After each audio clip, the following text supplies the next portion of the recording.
எல்லா பிணியும் எந்தனை கண்டால் இல்லாதோட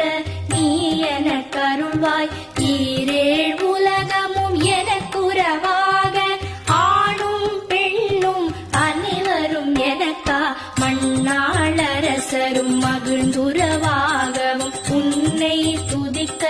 உன் திருநாமம் சரஹண பவனே சைலொளி பவனே திரிபுர பவனே திகழொளி பவனே பரிபுர பவனே பவமொழி பவனே அரிதிரு மருகா அமராபதியை காத்து